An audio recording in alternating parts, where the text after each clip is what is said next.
Welcome back to the Tool Crib. In this video, I'm going to start a series of videos where I'm going to highlight about the 60 most used knots. There's about 60 knots that I use on a pretty regular basis, and I'm going to break these up into 6 different videos to make it not so long of a video. And in this first video, I want to show you a couple of the knots that really piqued my interest in what you could do with a knot. So when I was 12 years old, my father started a millwright business, and that was before a time when we had very much money to be able to buy even safety equipment. And so I saw my father make me a harness, a makeshift safety harness out of 2 knots that I'm going to show you in this series. And that's really what really got me fascinated with the amount of things that you can actually do with rope. You can do a lot more with rope than you could ever do with stuff like ratchet straps. So the first knot that we're going to look at is the most common. It's what you're going to find on pretty much every list of knot building out there, and that is the bowline. And the bowline is so important because it is the building block for a lot of other more advanced bowline knots that are very, very useful. So let's get started. Okay, I'm going to show you a couple different ways to tie this. So the method that I generally use, let's just go with the more common method first. So what you want to do is come down the length of your rope, maybe 20 inches or so, maybe a little less, a little more, depends on how big you want your loop. And we're going to turn a small loop in there. Now you can do this by one of 2 ways. This is for right-handed, obviously. Either you can take it like this and just twist it to the left to form that loop like so. Or you can think of it like you turn the ignition on your car, just grab it backwards and then turn the ignition, and that forms the exact same loop. Now from here, you're going to take the working end of your rope and you're going to come up through. Notice that this one crosses over the top, so you want to come in from the opposite side that this loop crossed over, come up through the bottom, and then we're going to go around the standing end of the rope, and then we're going to bring it right back into the loop that it came out of. This is called the nipping loop. Then we'll pinch it here. You grab the working end, the standing end, pull them apart, and that forms the bowline. So another way that you can do this knot is what's called the slip knot method. And so you can take this and basically you're going to form the basis of a slip knot. So you'll turn your loop here, but this time we're going to take that loop and we're going to turn it over the standing end. Now we're going to pull a small bite of the standing end up through, and then you'll take your working end, you go through that loop, just pinch it off, and when you pull these apart now, this portion will flip over and that will form the bowline as well. So that's another method.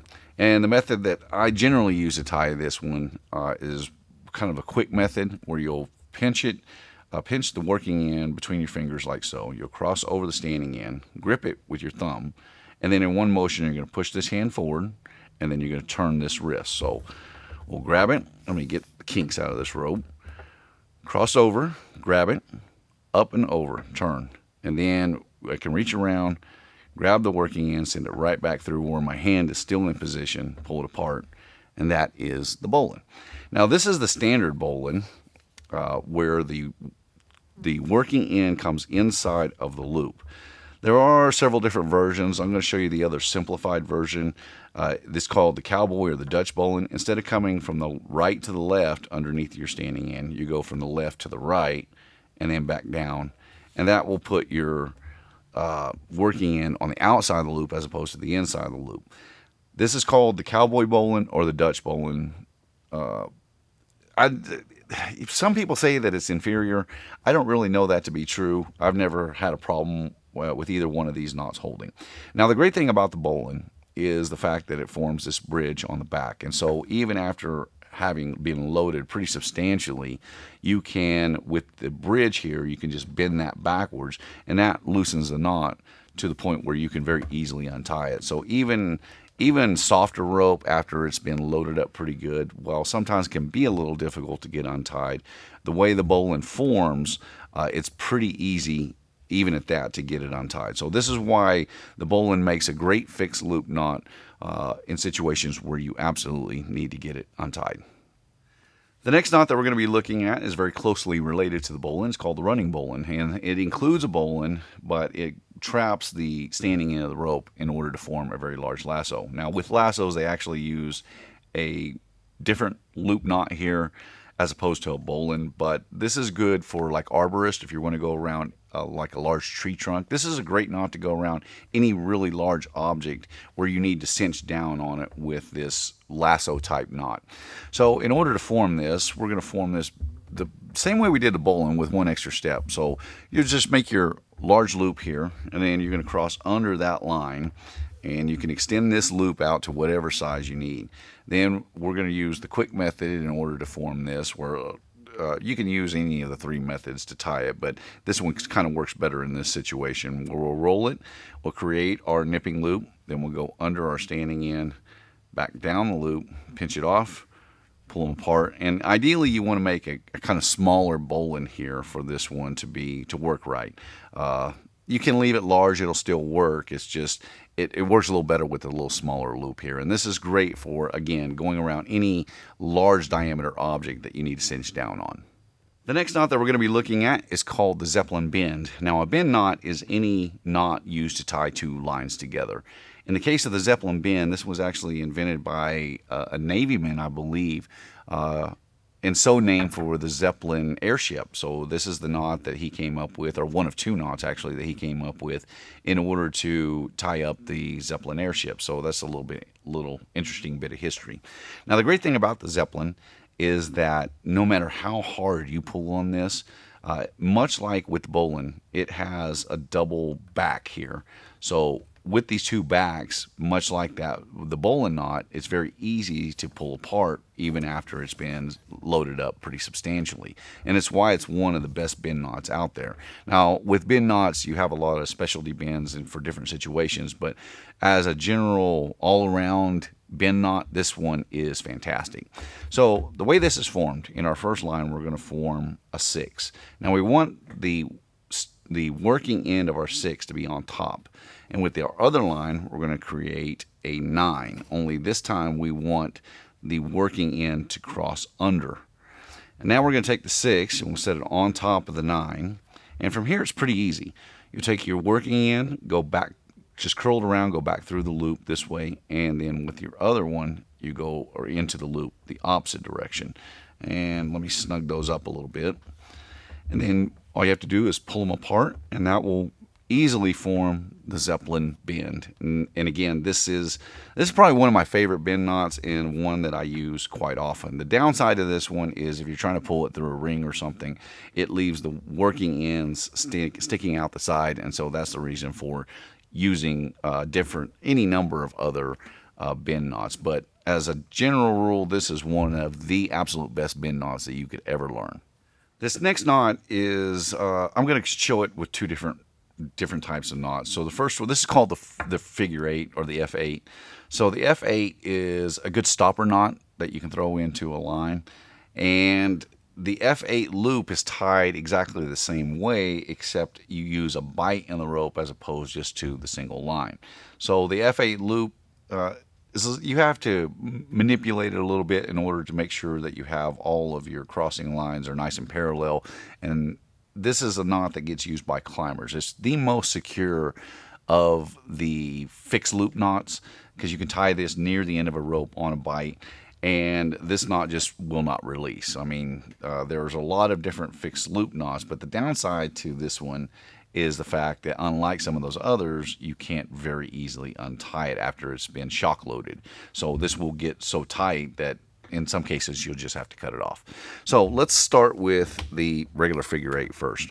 So in order to form this, we're just going to pull back. We'll just create a loop here, and we're going to take our working end and we're going to go around. Now with a overhand knot, you would just go around and come back in the loop, and then that would create overhand. With the figure 8, you want to go around the back side here of your working end and then come in through the loop in the opposite direction, and that forms your figure 8 stopper knot. Now with the figure 8 loop, again, we're going to do this one on a bight now. And we're going to do it with the same method. So you're going to go, let me pull this back a little bit, get a little more room here. We're going to go over, and then we'll come around, and then we'll go right back into that loop. Now, like I said, with this one, you kind of have to manipulate this knot around in order to get the lines to lay in there nice and parallel. That's ideally what you want, is for everything to lay in there parallel, and that forms the best knot that you could possibly do with this one. If you get them crossed, it takes away from the strength of the knot a little bit. So it's important to get all those lines in parallel, and that is the figure 8 and the figure 8 loop. This next knot is called the cow hitch. It's also referred to as the lark's head, and you can call it a ring hitch too. It just kind of depends on, it's the same basis for the girth hitch as well. Here's the difference between something like a girth hitch and the cow hitch. So the cow hitch is designed to pull off of just one side, where the girth hitch is usually formed in a loop and it pulls on both sides. So the girth hitch is actually a really great knot. It's basically just a small slip knot that goes around an object with a double line. Now with the cow hitch or the lark's head, we use this a lot in string work. So I'll show you that here in a minute. So when you're doing construction, you're laying out your string lines, lark's head is one knot that gets used quite often because of its quick ability to tie it. So I'm going to show you the cow hitch. I'm also going to show you the pedigree and the slip pedigree. So in order to form this, now one downside to this, and granted I'm on a slick surface here, so with the cow hitch you can see that it has the ability to slip out, and that's the reason for the other two knots. I'm going to show you the pedigree and the slip pedigree. So in order to form the regular cow hitch, you go around your object, then you cross over your standing end, and then you go around the object again, but this time in the opposite direction, and then send your working end out the same direction that it went in, and then just pull them apart, and that forms the cow hitch. Now again, the cow hitch on a slick surface like this, if it's on something like a branch or something, it's not, as there's a lot more friction to it, so it's not going to give near as easily.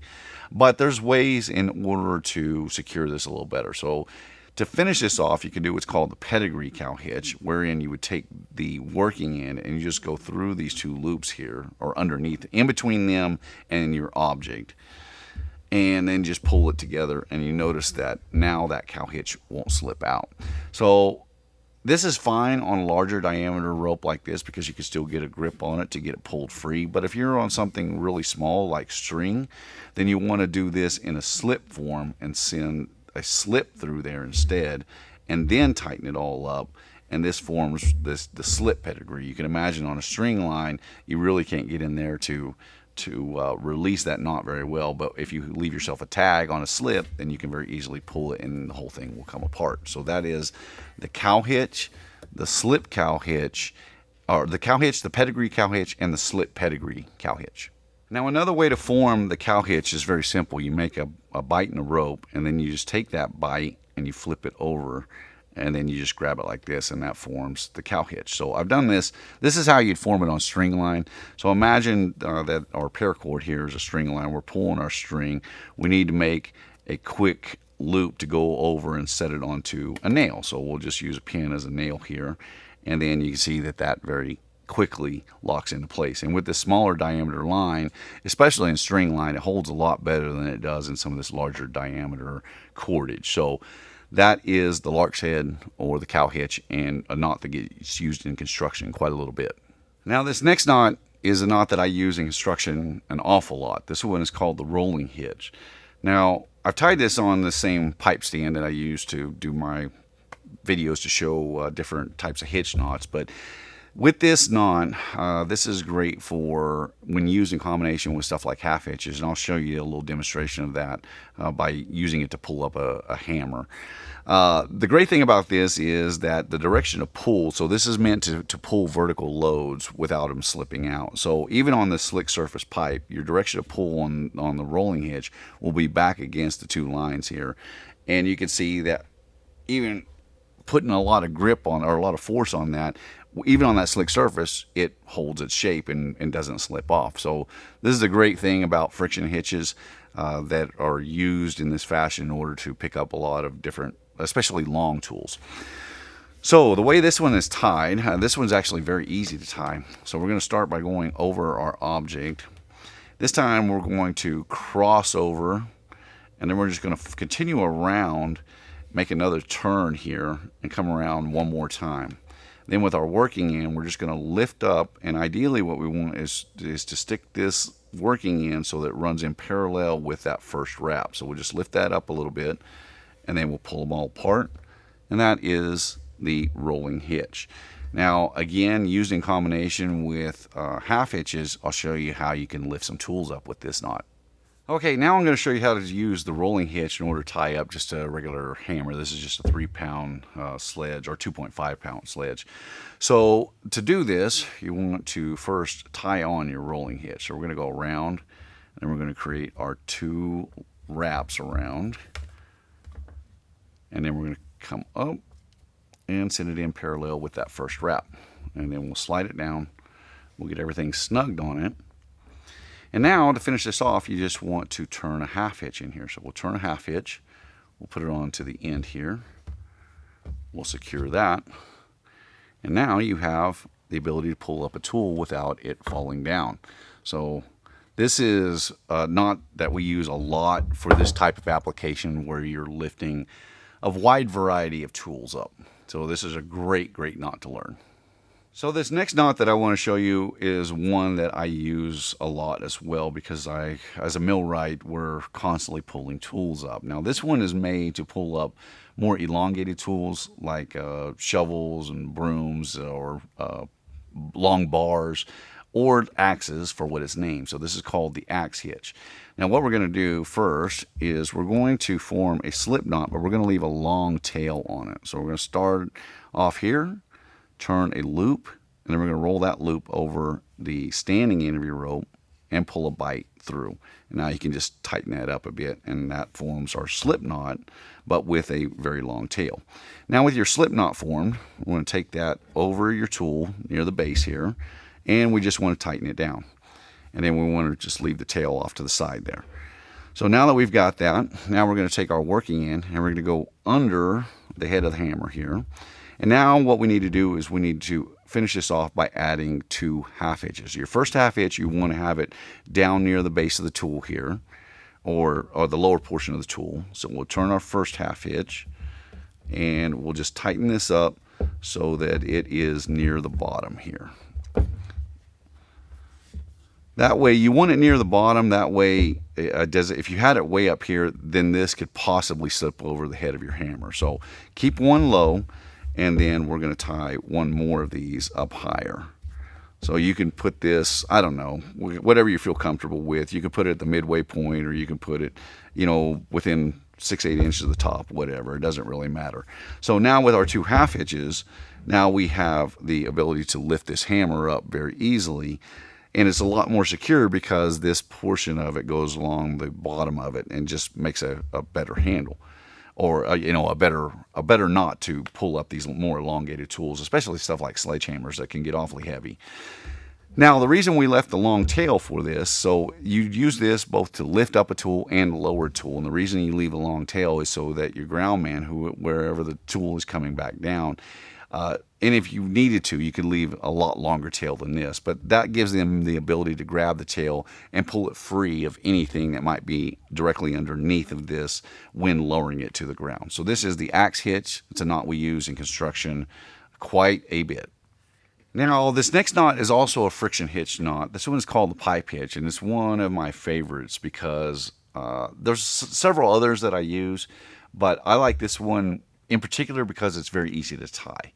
So you can see that, like the rolling hitch, this one has even more wraps, and so those extra wraps provide even more friction. And again, this one is designed to pull on stuff like pipe, and so gets its name, pipe hitch. So nice, round, smooth objects, and this one will still grip incredibly tight. So let's see if I can pull it any. It'll give a little bit, but once it locks in place, once those wraps tighten, it's incredibly stable and just does not slip out. So the direction of pull, again, with this one is going to be against its multiple wraps. Now, this one includes the clove hitch in order to finish it. I haven't included the clove hitch in this video series because I feel like it's probably one of the more basic knots. I have videos on it if you want to go check them out. You can look at one here, as a matter of fact. Okay, so to do this, we're going to go over our object, and I like to do this so that you end up with 5 lays here. So we're going to go around it. This is once, twice, 3, and 4 will come out the back side. Now I want to make sure we leave ourselves enough tail in, and do that I'm just going to roll this to give myself a little bit more working in. Now we're going to cross over, and going in the same direction, going over, we're going to put a half hitch there, and then we'll throw in one more. And actually I did not get enough line there, so let me roll that a little bit further, and we'll put our first half hitch, tighten that up. This is one of the reasons I like this, because on that first half hitch you're tightening it up quite tightly, and then put one more half hitch, or the clove hitch, and that finishes out the pipe hitch. And this is a really great friction hitch knot that I use very, very often. This next knot is called the Canadian Jam knot, and this is kind of a bushcraft knot. In fact, I've heard this one called the bushcraft zip tie. So this is a great knot for being able to tie up or bundle up stuff. So you can imagine in bushcrafting, if you had to go bundle up a bunch of firewood or a bunch of sticks for kindling, then you could put them all together, tie them up, and then take them back to camp very easily by tying in this Canadian Jam knot or the bushcraft zip tie. So let me show you how this one is done. So what it does is, in the end, it makes it's not completely locking, but it locks in very tightly around an object where it won't self-loosen. And especially if you're using this as a handle, then it kind of aids you. The tighter you pull on this, the more it's going to cinch down on it. But then if you were to slack it, it doesn't automatically come release like other slip knots might. So in order to undo this one, let me see here. I got to get these two knots out of here. There's one, and there's the other. Okay, so in order to do this, what you're going to do is tie two overhand knots. So the first one we want, and I just got about a 3-foot piece of paracord here. So the first one, we're going to tie an overhand knot as a stopper right at the end, or near the end of our line.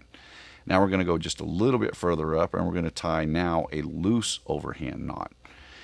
Now you want to take the other end of your cordage, and then we're going to go through that loop this direction, and that forms our cinching knot, or our slip knot.